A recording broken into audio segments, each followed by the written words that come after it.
Episode 55. Menguping pembicaraan, Erem langsung berdiri tegak dan membalikkan badan. "Maaf, Mister. Apakah Anda sengaja menguping pembicaraan kami?" Tanya Erem tanpa ada rasa takut sedikit pun. Erik menaikkan sebelah matanya mendengar ucapan Erem. Yang dia tahu adalah mahasiswinya. "Siapa yang menguping? Aku baru saja mendatangi kalian. Ceka. Lagian aku kesini karena mencari dia." Tunjuk Erik pada Rabi. Erem yang melihat Rabi hanya duduk sambil menunduk langsung menarik tangan sahabatnya itu. "Rabi, dia mencarimu. Sebaiknya kalian selesaikan masalah kalian secepatnya, agar tidak menjadi kesalahpahaman yang berlarut-larut," ujar Erem. Rabi perlahan mengangkat wajahnya dan melihat wajah Erik yang masih datar. "Mister, sebenarnya ini memang bukan urusan saya. Tapi saya tidak tega melihat sahabat saya yang terus terpuruk kalau Mister dan Rabi sama-sama menolak untuk dijodohkan. Lebih baik kalian batalkan rencana perjodohan itu." Erik menyeringai mendengar ucapan gadis itu. "Hahaha, apa yang kamu tahu gadis kecil? Aku memang tidak menyukai perjodohan ini. Tapi itu dulu. Sekarang aku sudah menerimanya. Dan masalah wanita yang ada di apartemenku, dia adalah sepupuku. Dan dia baru saja bercinta dengan suaminya." "Kamu salah paham, Ruby," ujar Erik dengan wajah serius. "Apa?" Rabi terkesiap sedangkan Erem langsung menutup mulutnya dengan kedua tangan. "Apa kamu serius, Mr. Erik?" tanya Erem.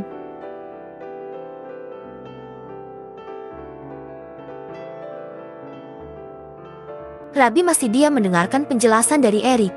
Sedangkan Erik menatap Rabi dan tersenyum. "Aku serius. Untuk apa aku berbohong?" jawab Erik masih menatap Rabi. "Lalu kenapa sekarang kamu menerima perjodohan ini? Kita masih bisa memutuskan apabila kamu gak minat."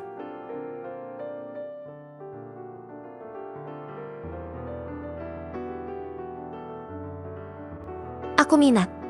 Bukankah tadi sudah kukatakan?" jawab Erik cepat.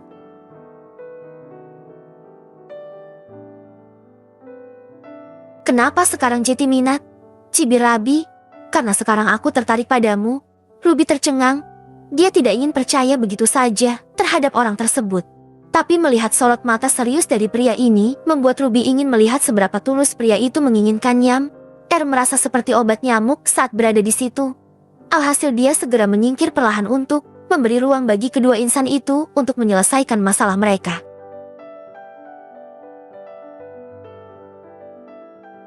"Sepertinya mereka memang harus bicara," gumam wanita itu kemudian melipir pergi.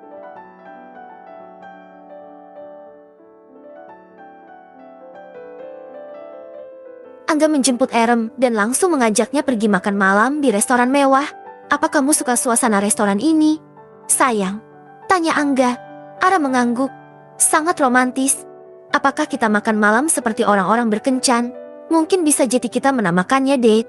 Atau makan malam sambil berkencan," jawab Angga.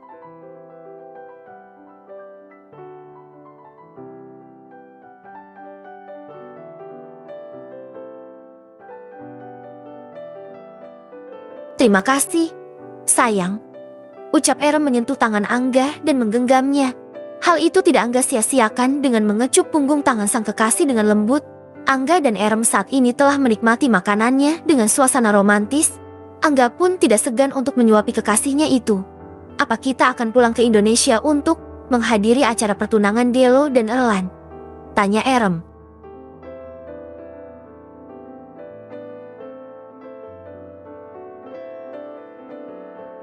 Angga terdiam sebentar. Sudah sangat lama dia tidak menginjakan kaki di tanah kelahirannya itu. "Baiklah, akan kuusahakan. Lagi pula aku juga ingin mengenal seperti apa calon adik iparku itu," jawab Angga. "Mam dan Dad sangat merindukanmu. Begitu juga dengan Lala. Dia sekarang menjadi gadis yang mandiri dan pekerja keras dan juga sangat cantik," ucap Erem, tersenyum mengingat saudarinya. Yah, Angga dulu menganggap mempunyai dua adik perempuan.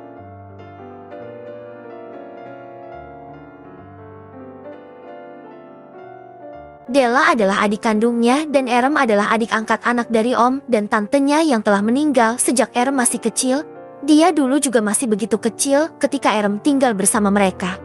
Kira-kira usianya 7 tahun. Aku tahu, Della memang gadis yang hebat dan cantik, seperti dirimu juga. Cantik sekali, Ucap Angga membuat pipi Erem merona karena malu telah dipuji seperti itu.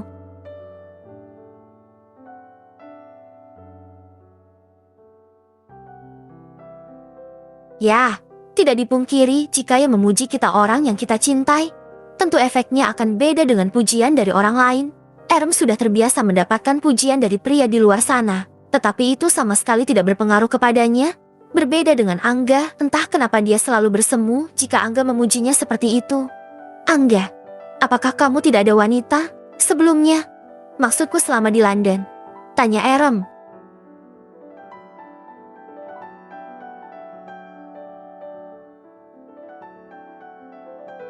Karena dia tahu dulu waktu SMA Angga pernah menjalin hubungan dengan teman sekelasnya. Ya, waktu itu Erem harus menekan rasa cemburunya karena melihat sang pujaan hati sudah memiliki kekasih. Angga tersenyum mendengarnya. Dia memang tidak pernah dekat dengan wanita lain selama di London dalam artian dekat sebagai pasangan. Terkecuali dengan sekretarisnya Lisa, tetapi hanya menganggap Lisa sebagai partnernya saja.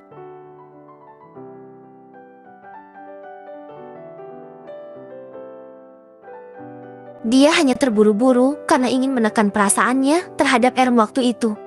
Kamulah gadis pertama dan terakhir untukku, jawab Angga memegang tangan Erem lembut. Bukankah kamu dulu di SMA? Tidak, aku tidak pernah memacari siapapun. Mereka hanya salah paham dan hal itu aku gunakan kesempatan untuk bungkam agar yang kalian tahu memang seperti itu.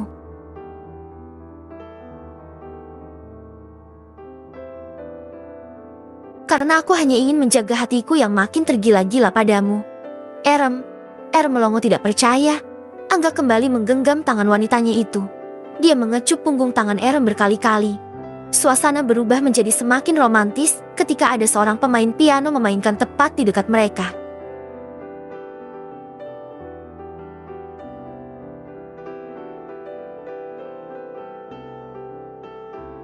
Dengan lantunan nada melodi yang sungguh romantis membuat Erem terharu dan hampir meneteskan air matanya. Dia tidak pernah menyangka bahwa Angga secinta itu kepadanya. Bahkan sudah sejak dulu.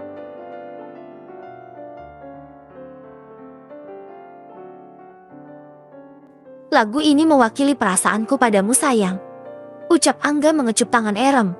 Akhirnya mereka larut dalam suasana kencan yang sudah dipersiapkan oleh Angga sebelumnya. Itu bersambung.